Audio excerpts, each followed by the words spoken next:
مطلب د آیات دا دی چې څنګه دا زناکار سړی دا خبیث طبیعت والی پلیت طبیعت والی دک شانتې زناکار ښځه دا پلیت طبیعت والی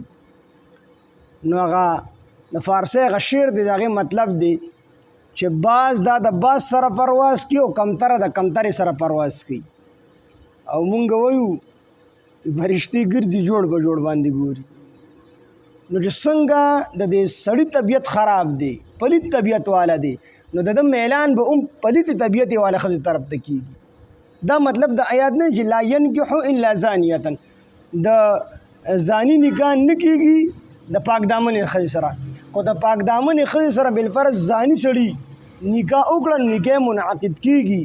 خو د طبیعت پلیت دی نو د خواهش دا کېږي چې یاره زه د زیناکارې ښځې سره نکاح وکړم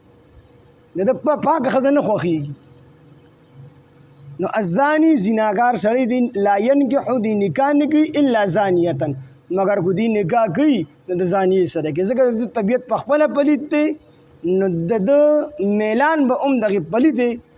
ښځې طرف ته کېږي لکه دې سورې نور کې وروستو را روان دي الخبیثات للخبیثین والخبیثون للخبیثات الله تعالی فرمایي الخبیثات للخبیثین دا پلیتې ښځې الخبیثات دا پلیتې ښځې للخبیثین د پلیتو سړو دپاره دي او الخبیثات للخبیثین والخبیثون للخبیثات او پلیتان سړي دا د پلیتانو ښځو دپاره دي والطیبات للطیبین او پاکانې ښځې د پاکانو سړو دپاره دي والطیبون للطیبات او پاکان سړي دا د پاکانو ښځو دپاره دي مطلب دا چې د دې طبیعتونه یو شانتي دي د دې میلان دا چې کوم دی یو طرف ته کېږي د پلیت سړي میلان دا او پلیتې ښځې طرف ته کېږي او د پاک سړي میلان دا او پاکې ښځې طرف ته کېږي نو د زیناکار سړي د پاکې ښځې سره نکاح کېږي کو یې کړله دغه رنګې د پاکې ښځې د زیناکار سړي سره کو دا نکاح وغواړي نو کېږي خو دې یې کوي نه او مشرکتن دا بې عطف دی نو د مشرکې ښځې سره دا زیناکار سړی دی غواړي چې ما د مشرکې ښځې سره نکاح وکړم نو د مشرکې ښځې سره بالاتفاق د قرآن مجید د نورو آیاتونو معلومیږي چې د مشرکې ښځې سره د مسلمان سړي او دغه رنګې د مسلمانې ښځې سره د مشرک سړي دا نکاح نه کېږي نو دلته کې دې څه وي مطلب د آیات دا دی چې دا زیناکار سړی دی په نکاح نه دی اریان دی خپل خواهش په مخه باندې راغست دی د نکاح چې کوم فواید دي چې هغه چې کوم دی انسان په خپله پاک دامن پاتې شي د نکاح د وجې نه نیک او صالح اولاد پیدا شي نو دی دغه فوایدو ته نه ګوري بس دی خواهش په مخه باندې راغستی دی نو دا د زیناکارې سره نکاح کوي دویم دی د مشرکې سره خو دا مشرکه ښځه دا ورته ووایي چې یاره مونږ له خپل دین اجازت نه راکوي نو دی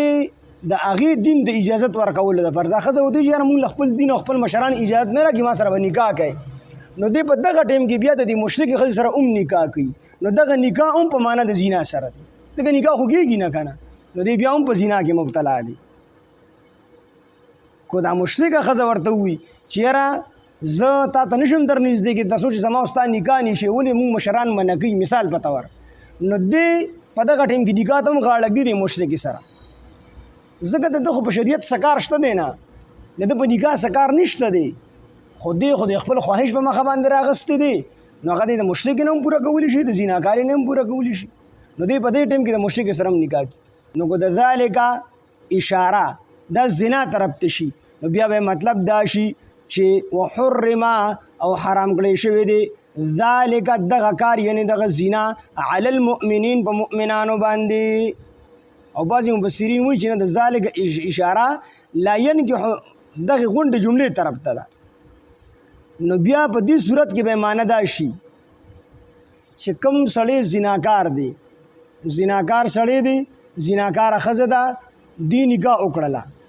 او دی توبه نه ده ایستې بیا به د دې خاص صورت مراد شي دی توبه نه ده ایستې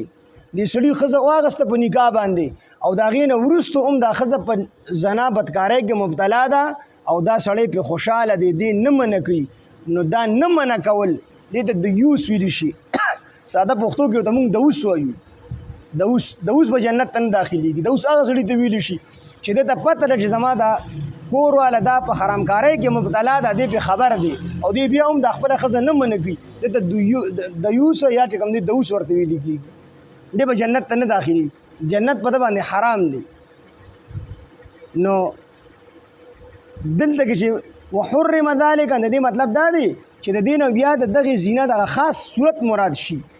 چې دا سړی دا ښځه په نکاح والي او دې توبه نه ایستې او د دې سړي په نکاح کې هم دا ښځه بدکاري کوي، دا سړی نه منې کوي، نو دا نه منع کول ذلک دغه کار علی المؤمنین دا په مؤمنانو باندې حرام دی. د دې نه بیا دغه خاص صورت مراد شي. دواړه تفسیرونه شته.